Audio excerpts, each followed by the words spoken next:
Yeah. Damage Plan MMA podcast. I'm Jason. As always, my co-host is back, Mr. Zack Partridge. What up, dog?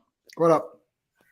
It's been. I was just telling Mike before you came on. I said it's been a little crazy trying to get these fighter spotlights scheduled because both of our schedules are pretty crazy lately. Yeah, having to work like real jobs with like shifts and stuff. It's my first time in 13 years doing it. It's weird. Yeah, Being an adult Hey, is weird. Shameless plug. If you need a car, come see me and Zack at Performance Ford Truck Country in Woods Cross. Just come see me. Well, you're gonna come see Zack, but you know. Anyways, we got a fighter spotlight. We're welcoming Mr. Mike Jones on the podcast. Super excited to talk to Mike, man. He's got a fight coming up for Steel Fist. He's the main event, November 11th. Mike, welcome to the podcast, man. Excited to have you on today. Well, thanks for having me, guys. So, Mike, after coming off a long layoff, you were technically retired, right? Yeah, I think we all retire and then, you know. I'll never say the R word. What brought you out? I think just a better spot in my life. Had a lot of stuff going on, and you know, the reason I thought I was going to retire is you put my whole life into fighting. Like I quit countless jobs. I moved to Denver. I did it full time, like tried it. Then I make it right to that level and I lose a big fight. And then people go on to the UFC, and I just kind of felt like discouraged and, you know, job and life. And then I'm just in a better spot now and just having fun with it again, just started training again and having fun and decided to fight again. I mean, seriously, I don't think people recognize enough like how awesome your career's been. I appreciate it. I mean, you go look at it or just like who you've lost to, right? Like people like they look at the wins and the losses. When I look at a fighter, I don't just look at the record because there's a lot of sexy records out there that's beaten a lot of nobodies. But when I look at your record, right? You're 8-7 as a pro. But when you have losses on there, two of them to Kyle Stewart, who's a monster and Bellator fighter now, right? One to Sean Brady. And after we talked, I went back and rewatched that fight. You absolutely won the first round of that fight against a guy who doesn't really lose rounds. He's fighting this weekend. He's fighting November 5th? Yeah, he's gonna beat him. Yeah, Sean Brady. Sean Brady's probably a top 5 welterweight in the world.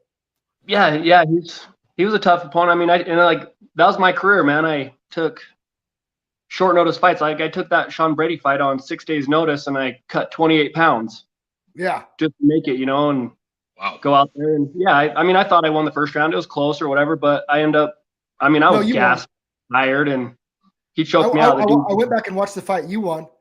He's a solid grappler, and it was fun, but you know, I don't know. It's fun.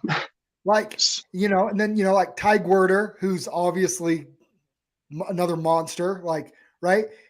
When I see guys like you that have only fought tough opponents, I think that's, to me, that's more the type of a career that as a fighter I would want to have than the guys that have the nice, sexy record that never really fought anybody. Never challenged themselves. I never wanted to be that guy that took easy fights. I always wanted to go scrap with the best dudes. And for most of my career, I did it. I mean, no, I want to say most of it. Like I did move to Denver and have some good gyms. But a lot of time I lived in Price, Utah. There's nothing there. That place. I started a gym because there was nowhere to train. I owned a gym and started it to train. And, you know, so like all those fights, besides like Sean Brady, but with Kyle Stewart, I was living in Price. I would try to make it up and train with Ramsey and them guys like once a week if I was lucky. And then I was just kind of doing my own thing, like more just getting in really good shape and then going to fighting. And now we have a pretty good thing going at Horns Gym, and we have a lot of fighters, a good team, and I don't know, I feel good about it. Yeah, what a great play. We talk about it all the time. Like, if you're a fighter especially in the South Salt Lake area, and you didn't go check out Jeremy Horn's gym, it's like, what are you doing? It's Jeremy freaking Horn. Like, one of my most surreal moments in this sport is cornering my teammate when he fought Johan Rubio at FitCon, and I'm sitting there in the corner. I'm like looking across. It was in a ring, right? It wasn't in a cage. It was a ring. I'm sitting across. I'm like, holy crap, like I'm cornering against Jeremy Horn. I'm like, I'm not qualified for this right now. I mean, his knowledge is like, obviously the experience he has. That's what kind of like. I mean, there's a lot of factors why I decided to fight again, but I mean, Jeremy Horn's one of them. Like, you go to his gym and just his knowledge on fighting and the way he looks at fighting, and like it's helped my mentality so much. So Mike, I want to talk about your fight November 11th, your main event. You're fighting the guy that you've already fought before, and Ben Robinson. He fought, I believe it was earlier this year, correct, Zach? Was it earlier this year or into last year?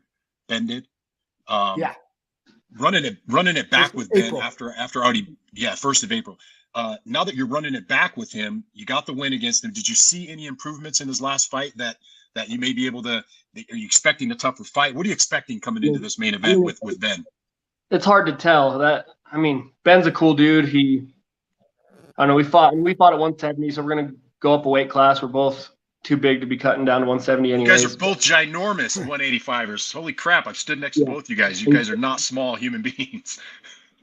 But yeah, and it's hard to tell with him. He's like, I see the guy. He's awesome. I talked like he's a cool guy.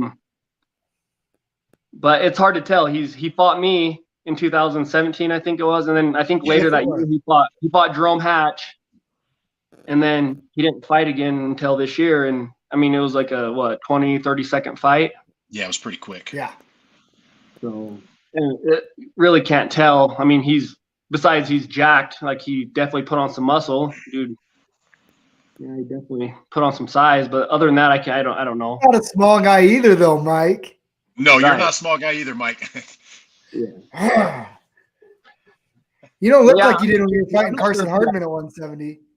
Yeah, that's one fight I want back, but I don't think I'll never go 70 again. So I was gonna ask that. I was looking at that. I was like, if there was one fight that you'd want back, what would it be? And you just answered that. So that would be the one. I mean, I had 10-8 rounds going, for me. I was just, that dude's tough. He Homer Simpson me, man. I punched myself out and gassed out, and he caught me in a chokehold. Like, I didn't get punched, I don't think hardly, maybe once or twice the whole fight.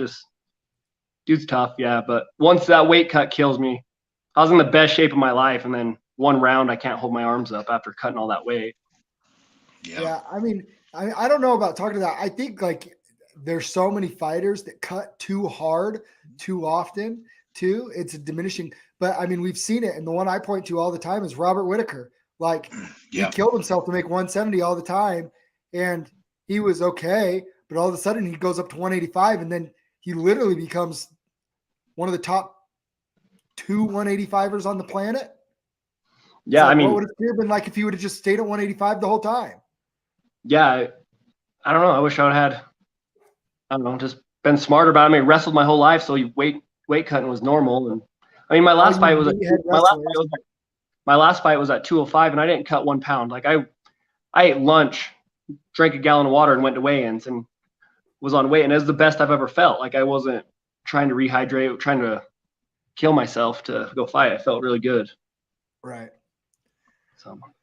So I mean, I know you people. What do you remember from your first fight? I know it was over 5 years ago with Ben, but what do you remember from that fight? Where are there areas that you feel like you're like, just no matter what, like, I'm just going to be better in these areas or not? Are there areas that that you have to respect and watch out for his?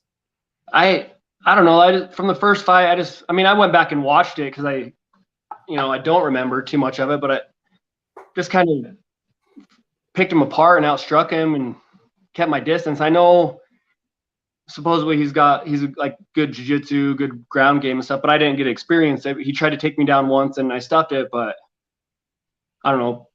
People sleep on my wrestling. I mean, I wrestled since I was 4 years old. And actually, what I'm good at is wrestling. Like, that's my best suit. Like, never been taken down. Even like training with, like, at Factory X, we had some of the top guys in the world training with us, and I never got taken down. I've never been out wrestled. I mean, I fought Cody Yon, who's a All-American. I think he wrestled for Wisconsin or Minnesota or somewhere. And like, our whole fight, he just tried to take me down, and I stuffed every one of his takedown, out wrestled the guy. And so, I mean, personally, I think I outstruck Ben last time. I don't think he's gonna. I don't know. I mean, everyone has a puncher's chance, but I think I'm better there. I think if there's one thing I do have to worry about is maybe the ground game, but I'm no slouch there either. So it's a really fun fight. Yeah, it's a really fun fight. What's obviously not looking past Ben, but what's next after this fight? Is this something that you talked about continuing and fighting more actively? What's your plan? Yeah, I'm just gonna stay busy. I'm having fun with it. I'm not I don't know. I'm not really looking too much in the future. I'm just having fun one day at a time. Like, I think the biggest mistake I made in my career is focusing on the wins and losses. Like, I focused so hard. Like, I put everything in my life to fight, and I wanted to make that career. And I focused on, you can't lose. You just quit a job and move to Denver. You're selling everything you own to pay rent every month. Like, you're selling you're selling a gun or a car just to pay your rent and trying to live this dream. And I was focusing on, like, I have to win. I can't lose. And now I'm just like focusing on myself, like my performance. And I don't know, I've had coaches tell me in the past, they said, focus on your performance. Don't focus on the result. If you focus on the result, you're going to be heartbroken a lot. And I think I got kind of caught up in that. And now I'm just going to focus on my performance. I'm going to go out there. I don't really care what Ben's going to do. I don't care what any future opponent's going to do. I'm just going to go out there and focus on my performance and not the result, and just go from there. It's awesome. I think a lot of fighters, I think that especially young fighters early on, but it's refreshing to hear it from somebody that's been, had 15 pro fights, that they go through it a little bit too. Cause absolutely everybody, it's always, it's not like I've been around a long time or had a ton of fights or whatever, but it's what I try to tell young fighters all the time. I'm like, you'll just be prepared and like everything will be fine. You don't have to win. It's not about, you don't have to win, because that's not a realistic expectation, because things happen in those fights that they're out of your control sometimes.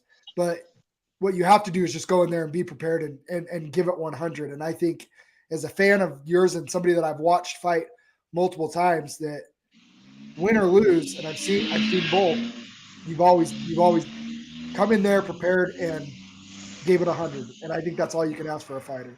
Yeah, that's all you can do. Just go in there and focus on yourself, and don't focus on the results. Like I said, you'll be heartbroken a lot. Trust me. Specifically as an amateur, Scott says. Always nice to have Scott Bowler tune in. Yeah. Listen. And see, that's one thing I wish I would have done more of as an amateur. I wish I would have got those hard battles, those hard lessons, if you look at I think it shows that I have like three amateur fights. I actually have 3 more than that, but they were like at first fights, they were up in Wyoming. It was unsanctioned. It was like the Wild West back in the day, like no athletic commission. It was like bring your own gloves type shit. Wyoming's still like that, but yeah. As and so they don't even show up on my record. But my amateur career was like, 30 seconds to a minute. Like, you just run through like 6 fights, and they were like real fast, and I didn't learn anything. I thought I was like invincible. I'm ready to go pro. And then I learned those hard lessons while I was pro, when your record actually does count.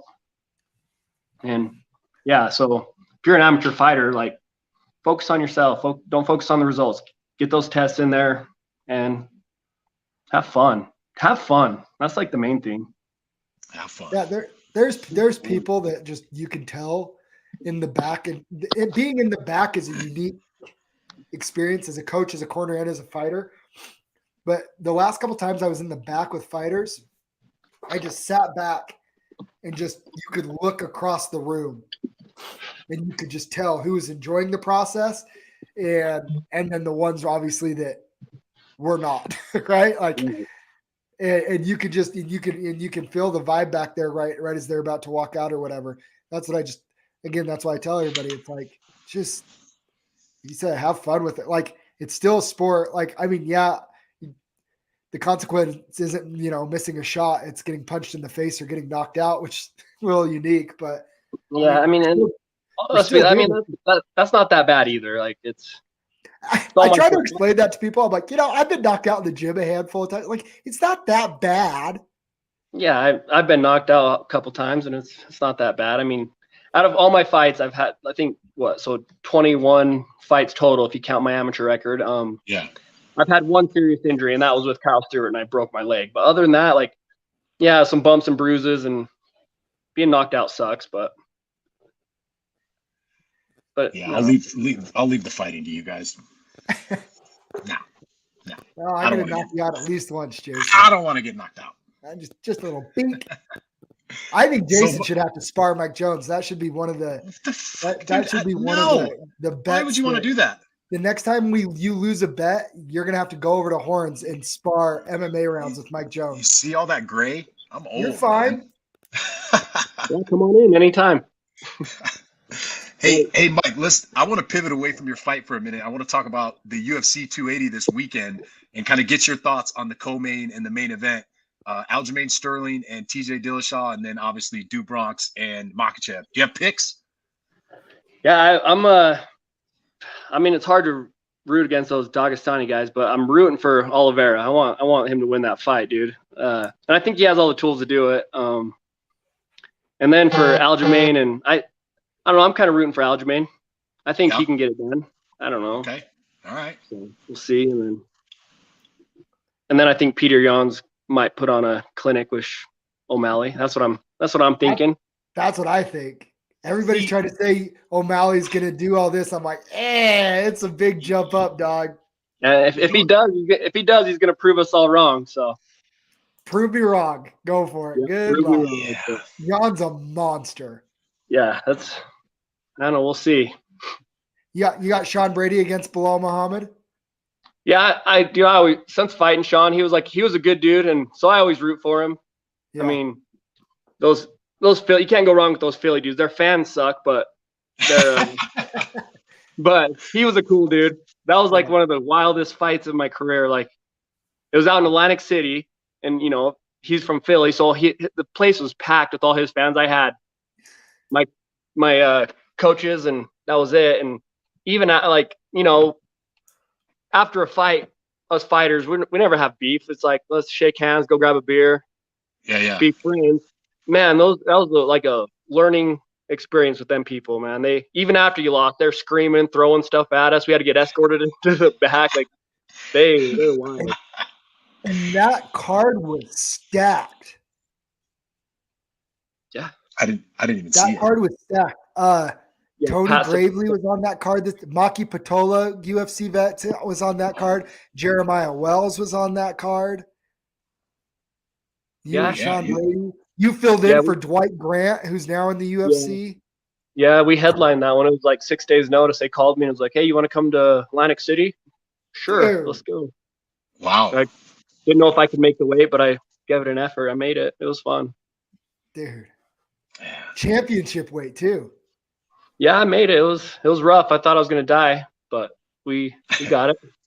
got her done. I remember lying to my coaches and stuff. My coaches are like, because I'm usually like, when I'd cut to 170, I'd probably get down to 187, 186, and then the rest is water like the night before. And I remember stepping on the scale the night before weigh-ins, and I was like 193. I was still like 23 pounds the night before, and I was just like, my coach is like, what does it say? I'm like, 184.